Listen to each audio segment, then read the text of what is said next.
Welcome to the Business of Story, where we connect you with the leading minds in the art of business storytelling. Learn from best-selling authors, Hollywood screenwriters, makers, content marketers, and brand raconteurs on how to craft and sell compelling stories that sell. The Business of Story is brought to you by Emma, which provides innovative email marketing tools and services that drive brilliant results. And by Convince and Convert, digital marketing advisors and counselors to leading brands and organizations worldwide. Convince and Convert helps you gain and keep your customers online. Here's your host, Park Howell. Hello, everyone. Welcome back to Business of Story. My name is Park Howell, and I'm so happy that you're here with us today. We have another really incredible show with two amazing guests. Before we start, though, I want to ask a question of you, and I want you to be honest. What stranger did you run into today who you immediately and completely summed up in your mind and created a persona about them? A story knitted together in milliseconds to create meaning about this person as an individual and perhaps where they fit in your life, even if they do or don't. The reptile in you, that little mechanism at the base of your brain, did this for you, unconsciously, but in your best interest. It had to decide for you whether you needed to fight or flight, or just point the stranger in the right direction when they stopped and asked you where the nearest Starbucks was. You see, it created an archetype for you, and you can only imagine how important and powerful archetypes can be in managing the meaning about your brand. That's what today's show is all about, how to find and activate the right archetype for you and your brand to elevate the meaning of your offering in the deep reaches of your customer's mind. Archetypes came to the forefront of society in the early 1900s when famous Swiss psychiatrist and psychologist Carl Jung, when he described archetypes as universal patterns of thinking that help us categorize or stereotype persons, objects, and concepts. Like, for instance, how a story unfolds. In its most basic form, a story archetype is in 3 acts. It has a beginning, a middle, and an end. Or, another way of looking at it is setup, conflict, resolution. We all inherently recognize this form. It is an archetype imprinted on our minds. More elaborate story archetypes are like what Joseph Campbell's used for his hero's journey, the 17 steps. That's an archetype in and of itself. And that particular archetype is also in the 3-act story archetype. He simply called it separation, initiation, and return. See, these archetypes are imprinted and they happen over and over again. And they're really, really important to us business communicators because they function like roadmaps to help us craft and tell our stories. And in fact, our guests today suggest that archetypes are actually the software of our psyche, the standard code that makes and manages meaning in our lives. Archetypes, as we'll explore in today's show, are also powerful ways to categorize, even stereotype people. Now, I know that term stereotype is loaded with meaning in its own right, sort of an archetype that tells you not to judge a book by its cover. But the fact remains that we categorize and stereotype people the moment we meet them. Can't help ourselves. It's our reptilian brain doing its thing, all in the name of survival of our being. In short, Jung believed that universal mythic characters in the form of archetypes reside within all of our collective consciousness. That's why archetypes can play such a powerful role in defining the personality and functional nature of your brand. Jung identified 12 primary archetypes that we all use to navigate the people in the world around us. So let me give you the list, and you tell me which of the following might represent your brand and reflect how you are presented in the market. Are you the innocent, the regular guy-gal, the hero, the caregiver, the explorer, the rebel, the lover, the creator, the jester, the sage, the magician, or the ruler? Now, if you want to examine these archetypes up close and personal, I have a slide share just waiting for you at bit.ly/parkarcs. That's bit.ly/PARKARCHS. Or check the show notes for the link. You'll have fun with these archetypes in front of you as we go through today's show. Archetypes are helpful in branding because they provide a way for your audiences to affix human emotion and meaning to your product or service.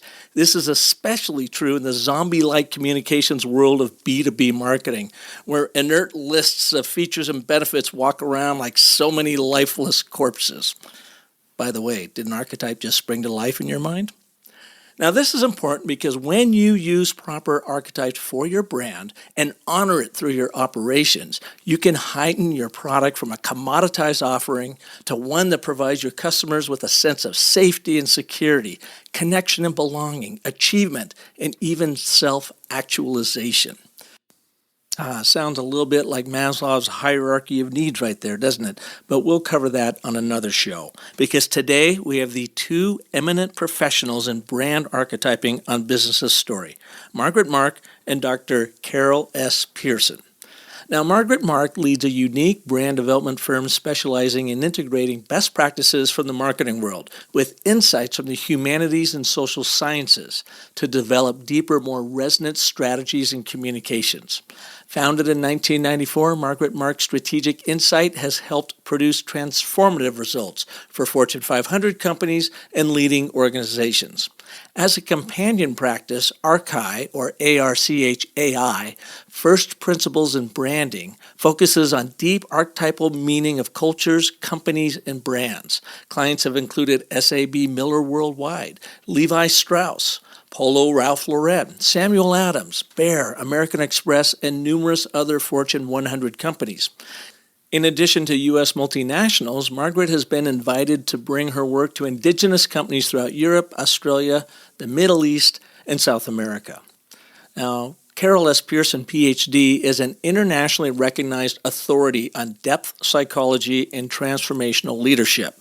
A former president of Pacifica Graduate Institute, Dr. Pearson is the author of numerous books, including The Hero Within, 6 Archetypes We Live By, Awakening the Heroes Within, 12 Archetypes to Help Us Find Ourselves and Transform Our World, and of course she co-authored with Margaret the book we'll be discussing today, The Hero and the Outlaw, Building Extraordinary Brands Through the Power of Archetypes. One of my personal favorites.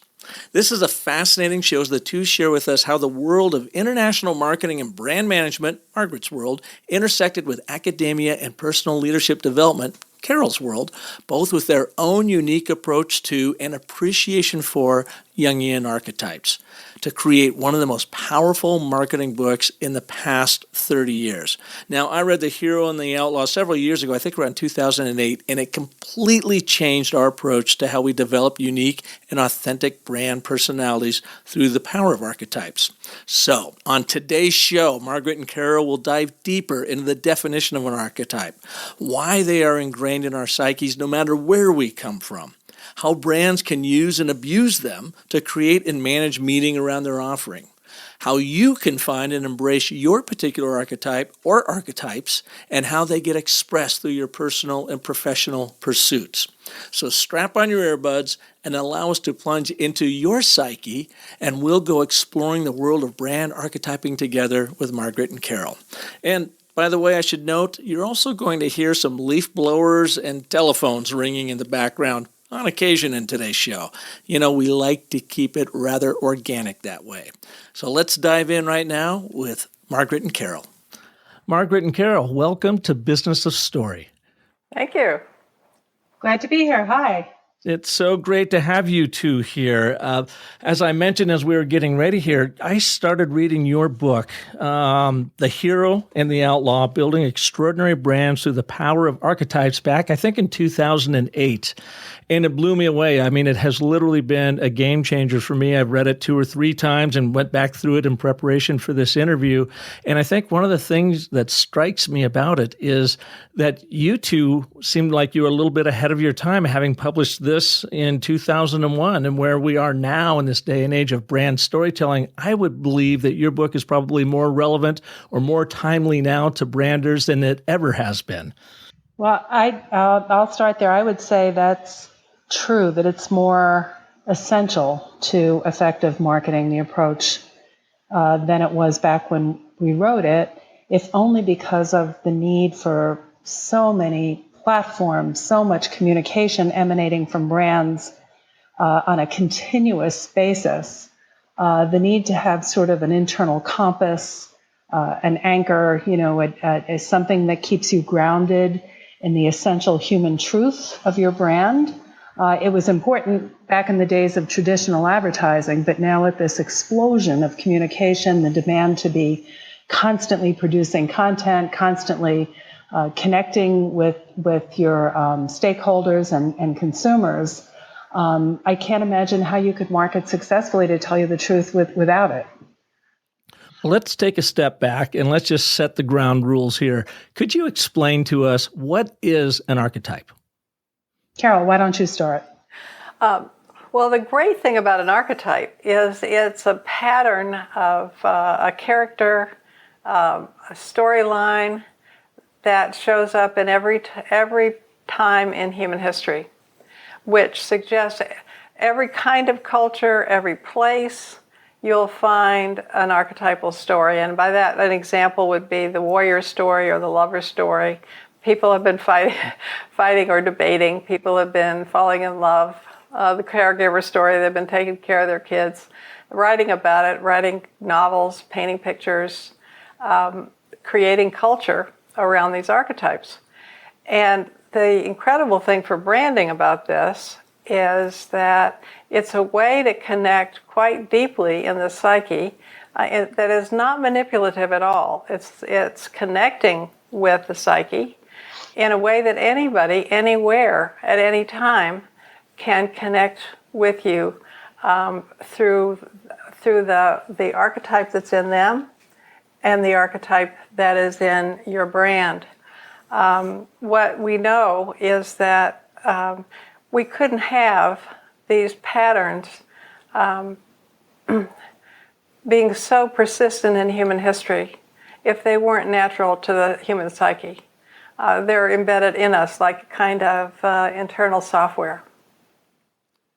And so you two come at this from sort of different angles, I'm guessing, because Carol, you're an academic, a PhD that studies this and uses it in, I believe, leadership and personal development. And Margaret, you have an amazing background in advertising marketing, working for Young and Rubicam. And from the book, I'm judging that a lot of this understanding and research and the information that went into the book came from your work at Young and Rubicam and working with brand archetypes from around the world. Can you tell us how you two came together and how this book came together? Sure. I had the opportunity, because of my background in advertising. I worked at Young and Rubicam, at Ogilvy. I was sort of at the best-in-class agencies and had the opportunity to work on truly iconic brands, amazing brands that had phenomenal meaning, often all around the world. And it struck me at some point that these brands were inherently different from sort of brands that were ordinary. What makes a Coca-Cola a Coca-Cola? What makes these brands that have so much meaning to people larger than life? And how come they can transcend demographic differences, cultural differences? They resonate all over the planet. And I set out in search of some explanation for this, because I felt that you couldn't hope to manage an iconic brand, let alone create one, without understanding this phenomenon. And I quickly learned that no one in the marketing world, I interviewed people like David Ocker, the brand gurus, and they knew a lot about brands, but not a lot about this sort of reservoir of meaning that iconic brands held. And this led me to reach outside of the marketing discipline to psychology, philosophy, anthropology, and ultimately brought me to Carol's work, which struck me as a huge breakthrough, her work, because she had taken this business of archetypes and deep meaning and made it very accessible. And what's more, also there was a system to her thinking. So there had been people dabbling in the archetypal world, but they were, they all had a kind of black box, people who would say, give me your problem and I'll think about it and come back with a solution. But it wasn't, they didn't have a system to offer that was transparent and that could be used more broadly. So I read Carol's work and then approached her, and we pretty much took it from there. Well, it's an amazing body of work here, and I love it because I've been in the advertising world for 30 years myself, and whenever we were doing brand strategy and helping try to build a personality around a brand, I learned from some of the old guys that were like, you'd sit around the room and say, okay, if your brand was a dog, what kind of dog would it be? If your brand was a drink, what kind of drink would it be? And I was a part of those sessions, and I could never get what they were trying to get at, and it just seemed like we were starting to make up personalities, and I was never completely comfortable that was a true reflection of the brand until I started studying these brand archetypes and a lot of the work you did in your book. So we now use it all the time, and we find that when we do work with professionals and with clients on it, they get it. It just resonates with them. It's like something very familiar to them. And I think in your book, you make the line that archetypes are the software of the psyche. So it seems like it's already, these archetypes are embedded within us, and it's our jobs as brand marketers and messengers to bring them out or at least connect them with our audiences. Is that what you found? That's absolutely right. It calls to mind an experience that I had early on working with Sesame Workshop, the creators of Sesame Street and other really wonderful educational programming for kids. And they were developing a new show called Dragon Tales, and the producers were very interested in our work on archetypes.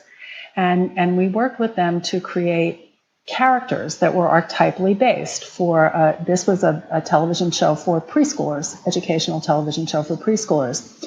And the show became an instant hit, which was unusual in the preschool world.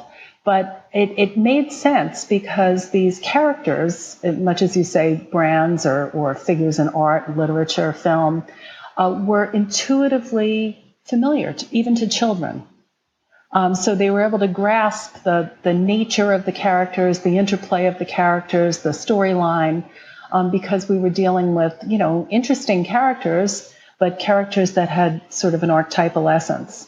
So I think you're exactly right that part of the principle at work here is that whether it's a client or a consumer, there's something that's recognizable and relatable almost immediately when the basis for the work is archetypal. And so you use a lot, and I know I do too, the Carl Jung 12 primary archetypes, and those you can branch off of and go in a lot of different directions as well. Can you tell our listeners a little bit about what those are, what they mean to us, and how brands can use them? Well, this was Carol's system, so Carol, you start. Yeah, maybe I'll start. Great. When Margaret approached me about working together, by the way, I throw this in. I was a little concerned about what was happening as my book, Awakening the Heroes Within, or the Archetypes, had come out and it was being used.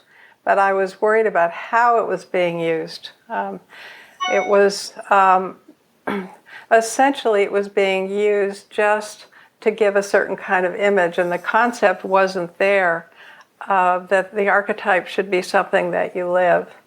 And I was making the connection of organizations to individuals. And an individual, if your persona that you put out to the world is phony and just an image, you're going to be kind of neurotic. And I'd already been doing leadership development in organizations, and I could see that when that was the case, that the individuals would laugh at the ads and make jokes about the discrepancy between what we say we are and what we really are. And anyway, the 12 archetypes are all related to major motivations in human beings, and that's why archetypes work in branding. There's the innocent, which is the motivation to be cared for, to trust. The orphan, which became the every person in our book.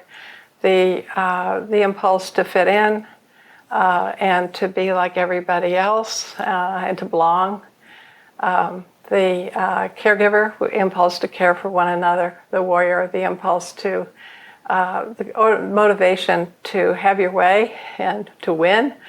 to succeed, and sometimes to fight. The explorer, to have adventures, to see what's possible.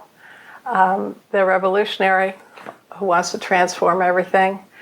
The creator, who is motivated and to be constantly creative. The lover, who gets satisfaction from intimacy and closeness. The ruler, who wants to be in charge. The magician, who loves to transform reality.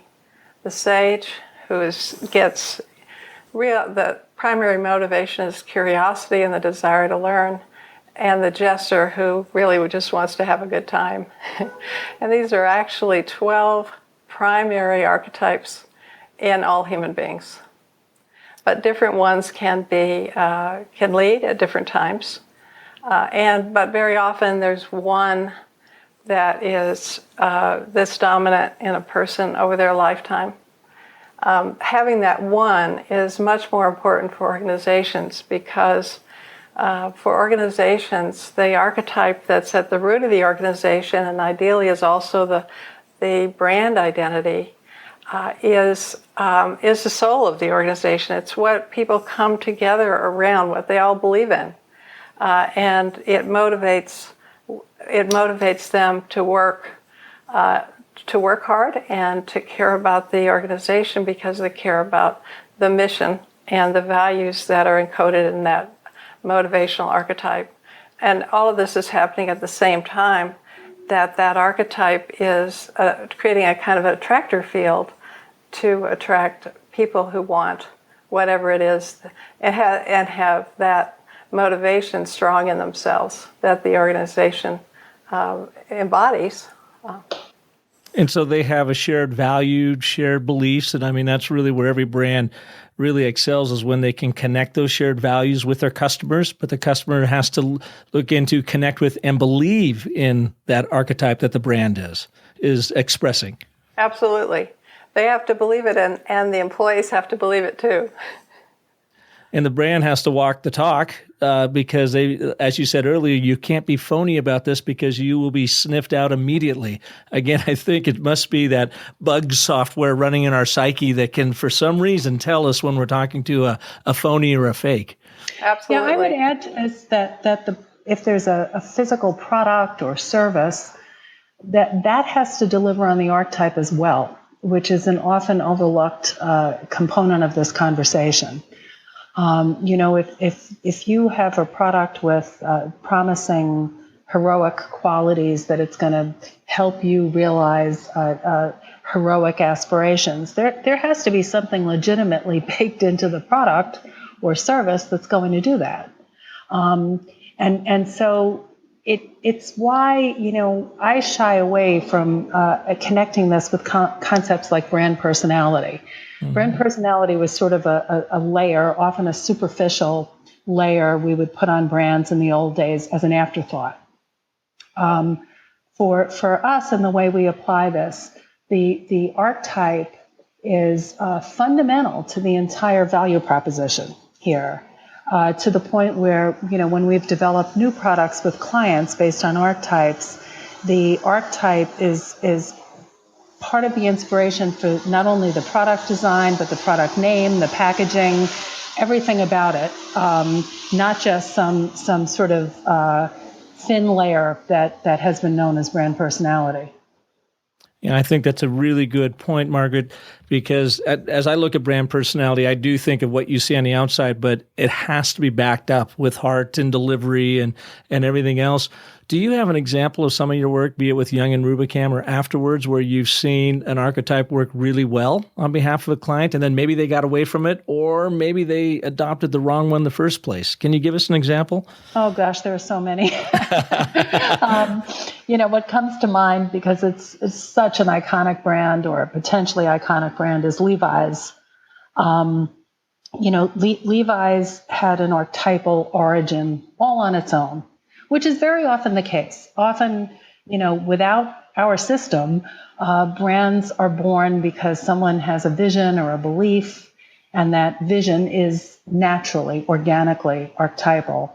And so, Levi's was born as a great sort of functional product. It evolved into an American icon that had really strong values and aspirations at its heart.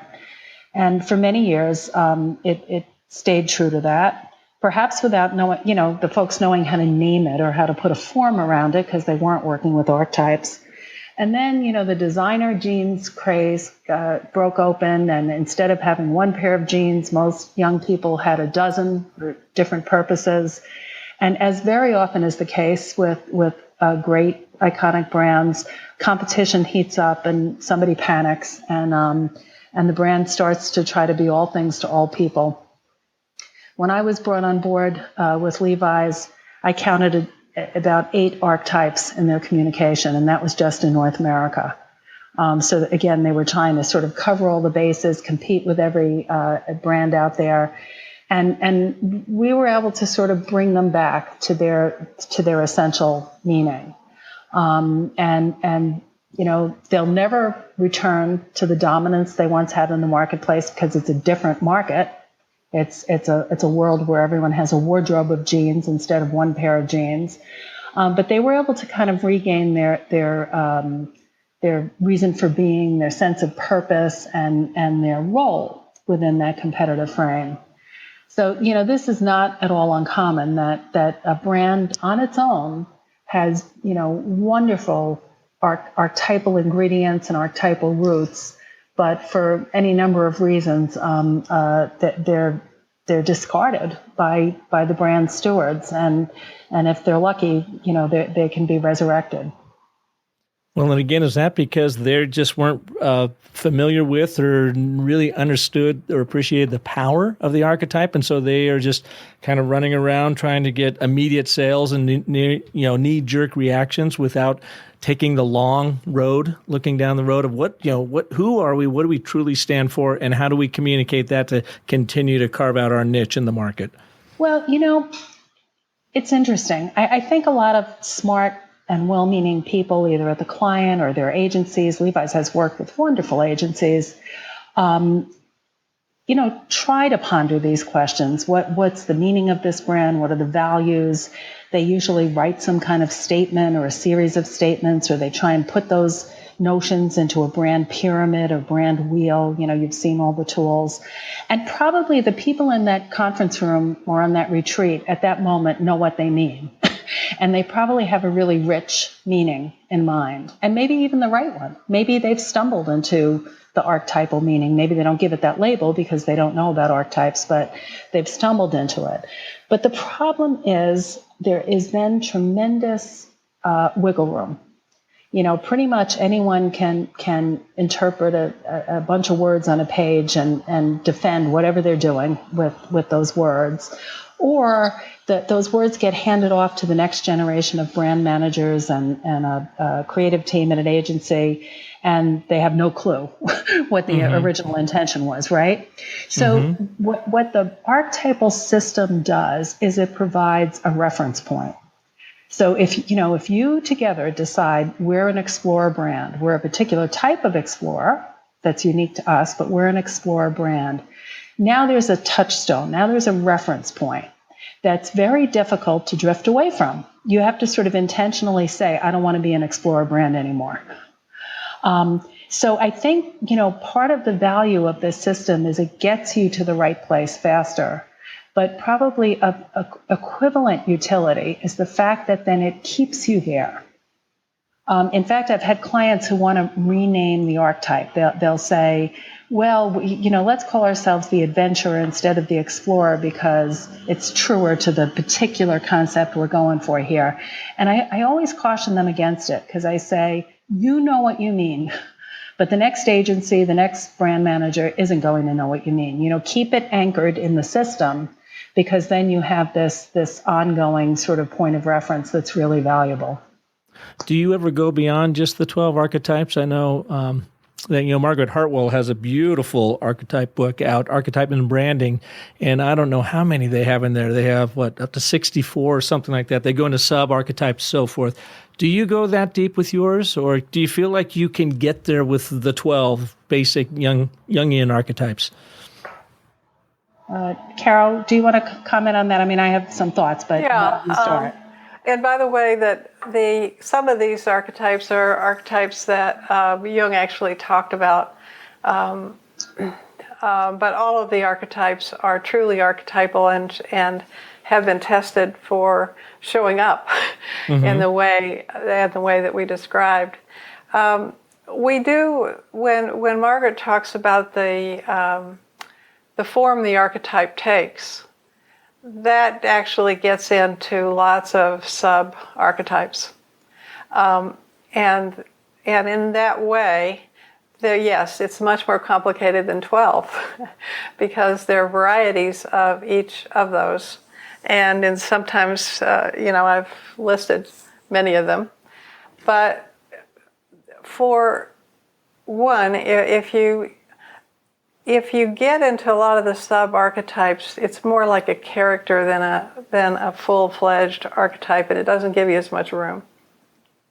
That's one of the reasons to stick to 12. But the other thing is, I mean, we can step out of the system if we see there's a real need to do that.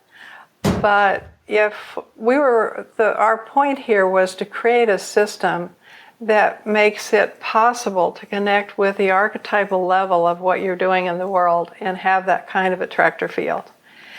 And to do that, you've got to know it's an archetype for one thing. But also for people to go and use it, it has to be manageable. So if we had 96 archetypes, how would somebody other than us work with it? Right. Yeah.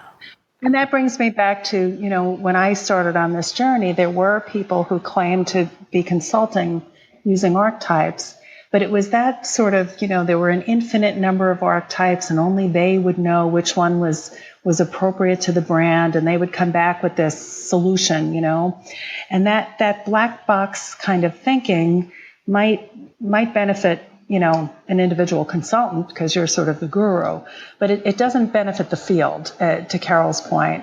The other thing that I want to add about this is in the way we apply this system, there's a simple model that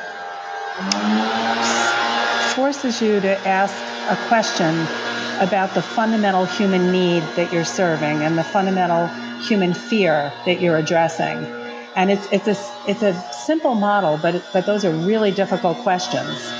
And there are three archetypes. The way it's organized is there are three archetypes that relate to each fundamental need.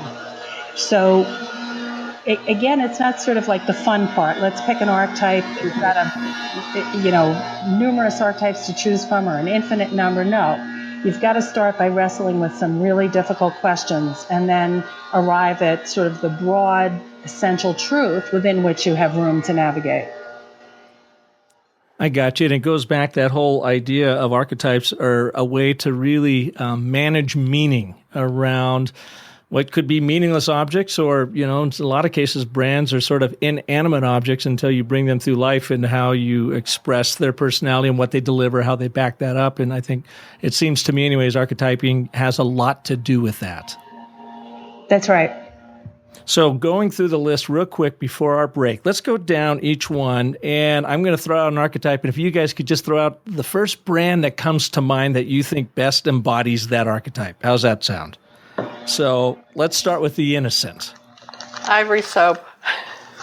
Ivory. Well, that's no fair. You got that out of your book, but it's a fantastic one. Innocent. Ivory soap. I think of Burt's Bees. Falls into that. Uh-huh. That's lovely. Yeah. Yeah.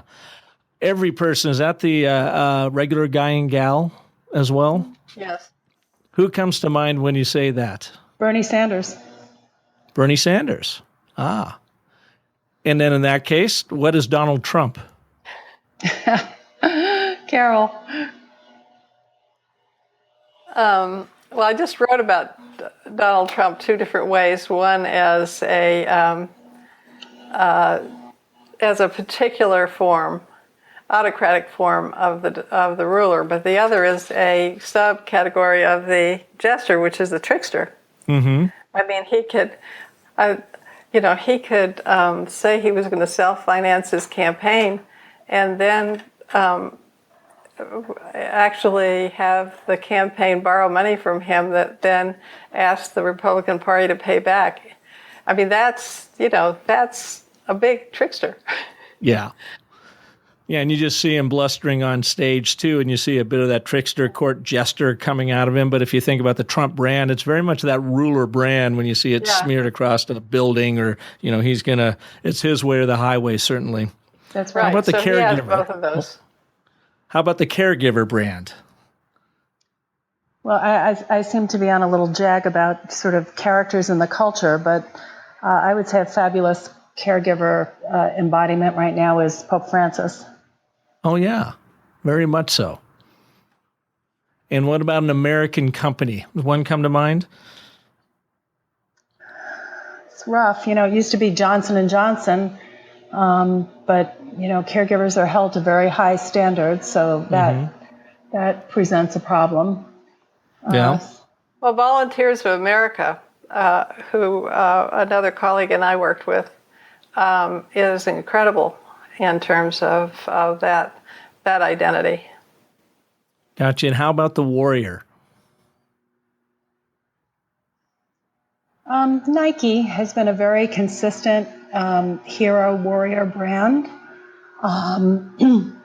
usually in a pretty positive way. I mean, not as much recently as in its past, but at some moments in its history, I think it's taken that concept to a pretty high level and had very positive cultural meaning. Mm-hmm. And the creator? Oh, gosh, I think about, Sesame Workshop, whom I worked with there. That was a brand that had a lot of innocent swimming through it. Explorer because of its origin being, so iconoclastic and contrarian.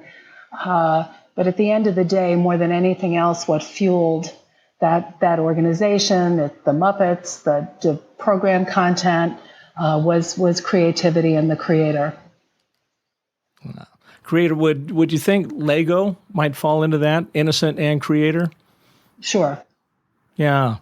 The Lover. Coco Chanel comes to mind for me right off the bat. Yeah, that's really nice. A lot of luxury brands are Lover. The Jaguar is a Lover kind of automobile.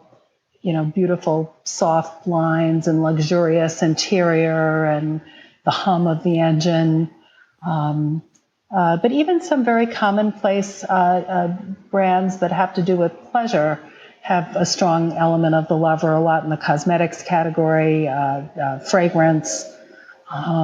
Unlikely places like Maria Pasta is more of a Lover kind of product and brand within the ordinary supermarket category than most things you find there. Mm-hmm. How about the magician? Would you put Steve Jobs and Apple in the magician realm? That's such an interesting question, and Carol and I have debated that a lot. I think the larger Steve Jobs Apple story is the Explorer. I mean, I think they launched with something outlawish with 1984, but they've been so much about finding your own way, blazing your own trail. Being true to yourself, finding your authentic place in the world, innovating constantly, or at least creating the impression that you are. And he himself, Steve Jobs, the way he lived his life was very, very explorer-like. But I'm curious why you're thinking magician. Yeah, I hear what you're saying there. Magician, to me, I guess maybe is what it does for their end user. It does absolutely, like you said, helps them explore. But, being different, think different, it magically is able, you're able to really bring things to life. He was able to conjure up concepts, or at least connect them and bring them to market that people had never considered before, through iTunes and some of those. So there just seemed that magician quality about him. But I can certainly see how Explorer plays a big part of that too. Mm-hmm.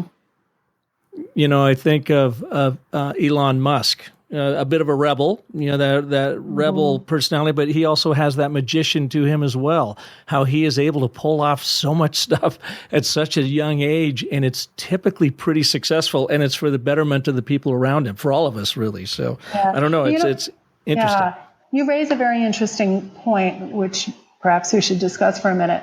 People are complex, so humans have lots of archetypes. As Carol said, there may be one that's dominant, but any healthy individual has lots of archetypes. So companies that have a founder, and if the founder is either still alive or recently passed, they have a difficult decision to make, because while it's fine for a human being to sort of exhibit that kind of complexity, it's better that a brand does not. It's better to say, there might have been all of these qualities within our founder, particularly visionaries are complicated people, right? But now we've got to decide which one we're going to extract as the primary driver of our company and our brand. So I think that's part of that difficult and challenging transition point that happens when the company has to find its place, when it's no longer driven by the charismatic character of its founder. Yeah. Mm-hmm. It's a really good point. Yeah. What I would add there is that within the organization, different people and different divisions and groups will appropriately have a lot of the other archetypes for balance within how things function. But it's that one archetype that holds the effort together. Well, and I think brands need that focus, do they not? In this world of abundance where we are all trying to stand out and stick out, we have to find what is our unique position in the marketplace. What do we do better than anybody else? And how does that get communicated through the value proposition? And to me, anyways, it feels like the archetype holds that all together. And if we're out there with the Sybil archetype of 4 or 5 or 6, different prominent ones going on, then we mean nothing to anybody. That we're too confusing, that we have to be as focused with our brand archetype as possible. Right. That's right. So this work itself, this archetypal branding work itself is magician. It's helping people to see what's normally invisible to them and to make everything easier and to look like magic, but it's because they know what they're doing and able to see what other people aren't seeing. I'm so glad you said that, because of the 3 archetypes that I work with in my own Business of Story platform. Number 1 is creator, because it just is who I am and what I think I naturally express. But magician and sage are the 2 supporting archetypes. And it's because I found when I'm showing story structure, universal power story, Joseph Campbell's hero's journey to people, that they recognize it. There's something familiar about it, just like there is something familiar about these archetypes when they see them for the first time. We're not inventing anything new. We're just revealing them to them. And there is that magician quality about it. And I see that time and time again when I give, my story workshops and so forth. So now, one last archetype. We covered Bernie Sanders. He's your regular guy and gal, every person. We've got Trump as the trickster with, a bit of a ruler. How about Hillary? Where does she fall in? I'll start. I don't know what Carol's thoughts are on this, but I think Hillary is also the ruler, a different kind of ruler, but very much about order, stability, control, reason, organization, sort of the depending on your feelings about her, the more positive side of the ruler, that's about, the order creating harmony. I think they both in different ways suffer from the fact that Americans don't much like rulers. And so that's part of her challenge. I think it's a significant part of her challenge. That's what I see as well. I think that's a really interesting point. Americans particularly don't like rulers. I mean, that's what America was based off of, getting away from the rulers in our lives. Yeah. I think, though, the Hillary camp can lean on the fact that at this sort of extraordinarily chaotic time in the history of the world, I think I heard that there were 1,000 terrorist attacks so far this year all over the planet, which is pretty mind-boggling. There are moments in history where people acknowledge that they need stability, they need that kind of steady hand, which might explain why our two likely nominees are both ruler-like. Mm-hmm. Yeah, makes sense. That might be Hillary calling right now, as a matter of fact. Yeah, sorry about that. Well, I tell you what, let's take a break for a quick story from our sponsors. And when we come back, can you just quickly take our listeners through how they might look at and approach their brand and some of the tips and techniques to finding that right archetype? Can we cover that when we get back right after these messages? Hey, if you like what you're hearing here on Business of Story, then you are going to love Definitive, the email from Convince and Convert that many marketers say is the most useful resource around. Each day, the team at Convince and Convert picks a topic and sends you the 3 best resources ever created about that topic. It's topical, it's timely, it's useful, so go to definitivedigest.com and subscribe for free right now. Hey, I've got a question for you. What's the best call to action button color on your website? Yeah, you probably didn't see that one coming, did you? Well, what's the best shape and sizes of your CTA buttons? And what copy gets more clicks?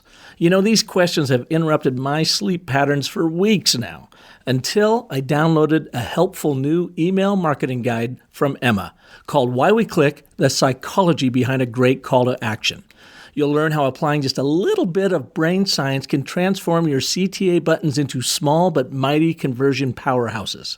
It covers the button color, copy, and placement that helps skyrocket click rates.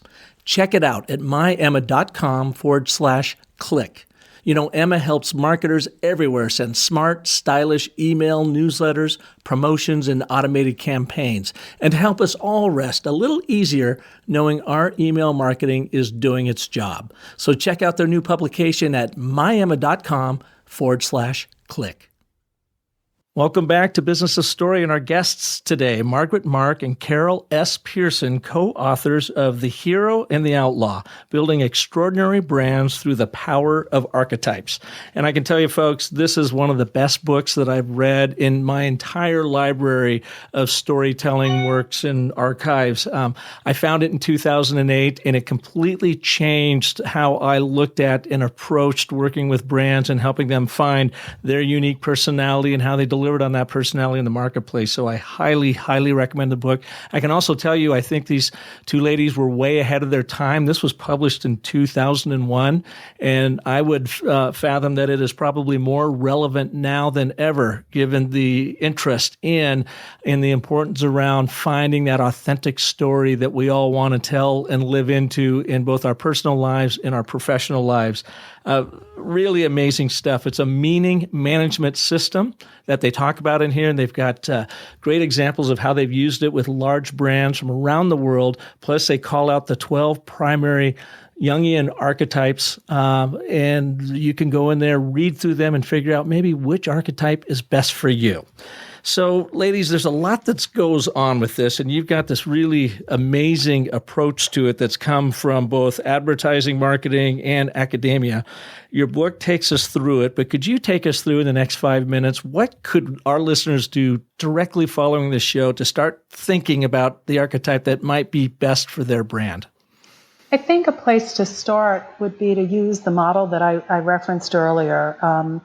In our model, where the archetypes are organized, we begin by asking the question, at the end of the day, why does it matter that your company or organization or brand exist? Is it to help people feel safe and secure? Is it to help them connect with other people?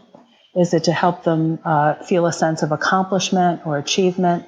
Or is it to help them self-actualize, to realize their full potential? And that question is very difficult to answer. Every client wants to say, we do all of those things. Mm-hmm. But when you're sort of forced to sort of reckon with the essential truth of your product and your company and answer that question there's a huge breakthrough.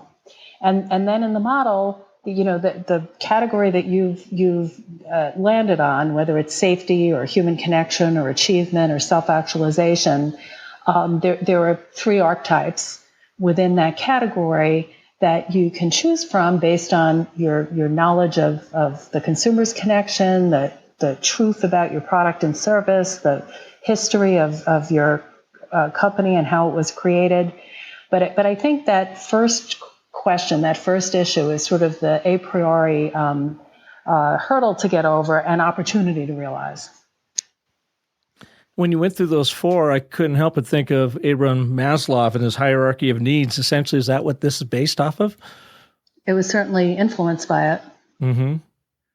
That's great. And what do you do when you've got a client that says, well, we do all of those, Margaret? How do you boil it down? We convince them that there is tremendous value in landing in one place, and sometimes they can't answer the question, and we need to do some primary research, and we have systems, Carol and I, for how to do both internal research and external research using an archetypal framework to get at some of those answers if they're not obvious. There's been times with clients when they can answer that question in a heartbeat, and then other times where they disagree or they legitimately don't know. And then we need some evidence. We need some actual insight and data to make a recommendation. So can I just do an example here? So where would the hero archetype fall between safety, connection, achievement, and self-actualization? Achievement. In achievement. Okay. And then let's say the innocent. Where would the innocent fall? In safety or connection? Interestingly, we have it in self-actualization. Okay. Yeah. Is there any time that a brand goes, well, we are really focused on self-actualization and, we do have that innocent side to us, but we really feel we are the hero? And how do you bridge that gap? Well, everybody kind of wants to be the hero because it's so attractive to think of yourself or your brand as a hero. Well, with the capes and all, you bet. Yeah. Yeah, right. But again, if there's disagreement or a question, you need to know. You need to go out and do some actual research. And we've done it both ways many times. Internally research on the culture, like, is it truly a heroic culture? Are people intense and driven and hardworking and competitive? If they're not, you can't pull off being a hero. And is that the relationship that your stakeholders have with your corporation or your brand? If not, you're not a hero. So it's not wishful thinking here. It's like any good positioning or brand positioning or marketing decision, it has to be grounded in some evidence. Yeah. What I'd add there is, we made a very clear system to get people started. But if somebody has an archetype and it doesn't fit in one of those exactly in the motivational category that we think it normally does, that doesn't mean it can't be used.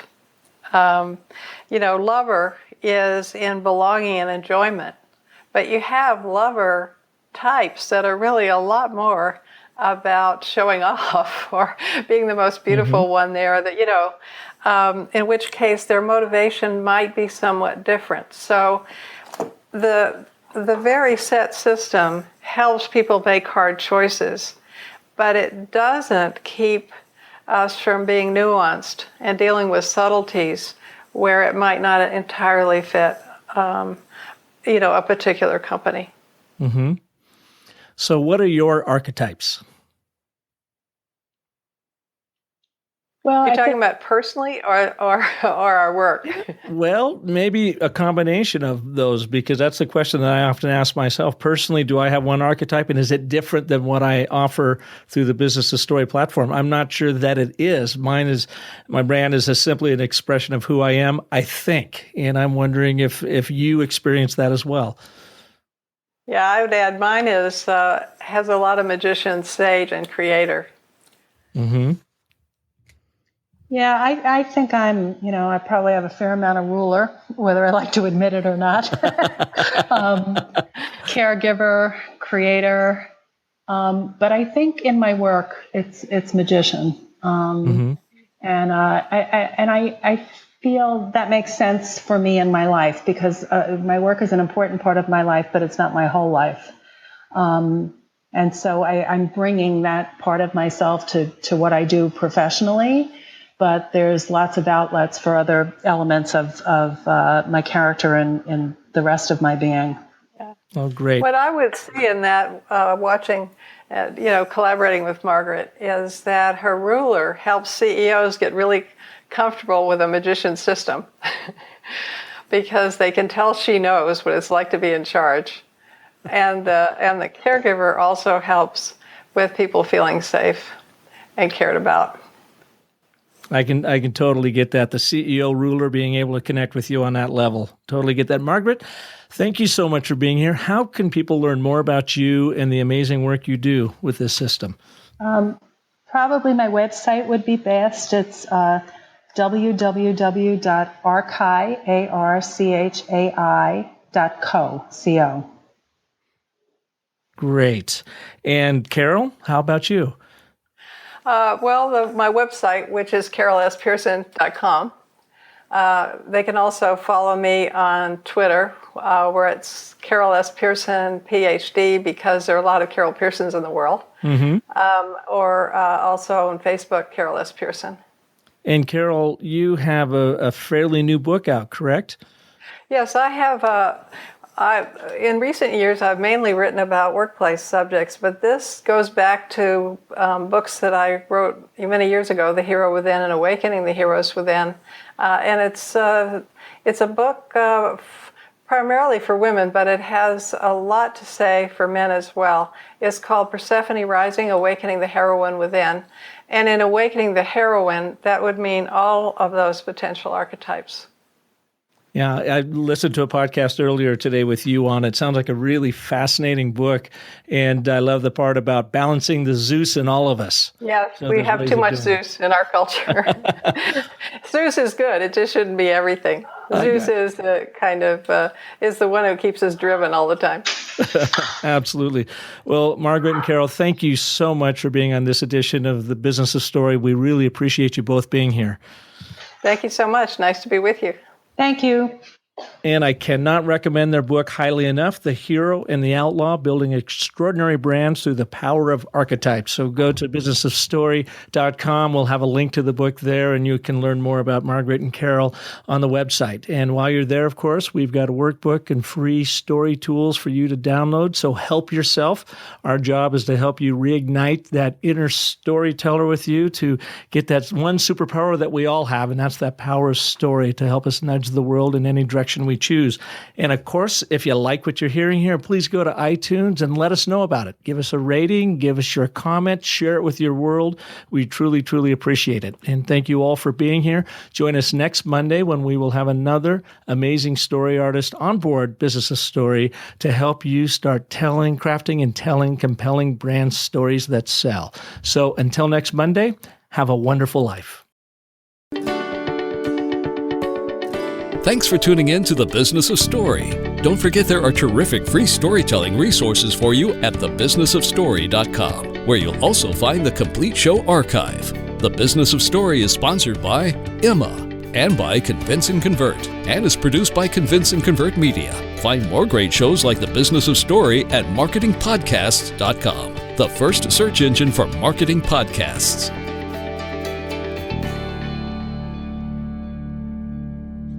Podcast imaging by AudioBag.com.